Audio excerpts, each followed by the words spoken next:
So again, you can easily think through how these learning activities could be redesigned to score something higher. Would anyone want to take a shot on the call at thinking through how the Great Train project could be designed to be kind of a richer project? Yeah, this is Delana, and I love thinking through creative ways to upgrade projects. And one of the first things that comes to mind would be if the teacher would have created rubrics for parts of the assignment that detailed out how they gathered their information. Maybe ask them to provide a list of the websites they visited instead of providing those two.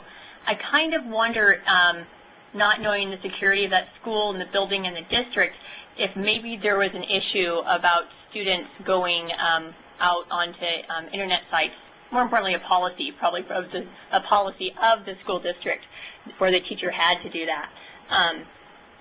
And then I was thinking that if they, well, I'll let other people talk. Sorry, go for it.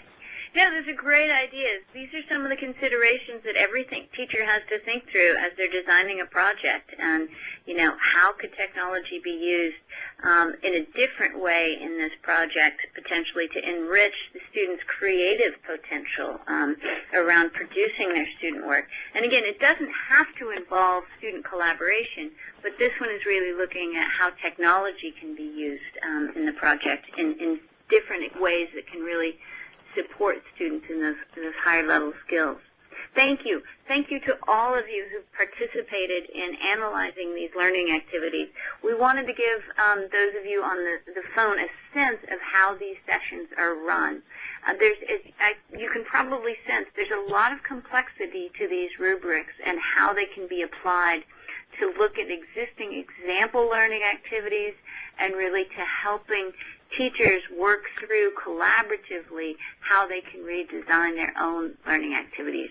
There's some great stories of schools that are starting to put this into practice where they have TeachMeet or groups of teachers coming together monthly or periodically to bring their lesson plans, using the rubrics to collaboratively work together to redesign some of their lessons, going out and putting them into practice in their classrooms, and then coming back the next month and sharing their stories of how it worked and continuing to refine and develop and look at the impact of these changing practices on students' development.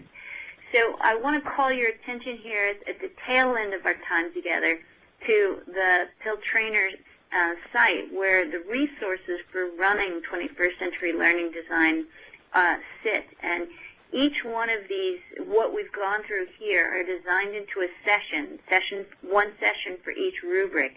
And in that session you'll find PowerPoints that present pretty much what I presented here about the ICT for Learning rubric, that give you ideas for discussing and sharing, that give you ideas about what learning activity examples you can pull in, and different ways you can structure these as facilitated sessions with teachers taking part.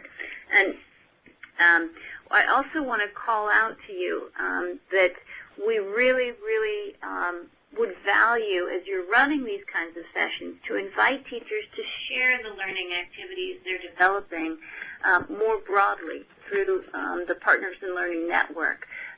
This is a portal for teachers all around the world, and they can come and share their learning activities and describe them in these ways. And do it for free. It's part of the Partners in Learning commitment to teachers and supporting them in helping to redesign teaching and learning.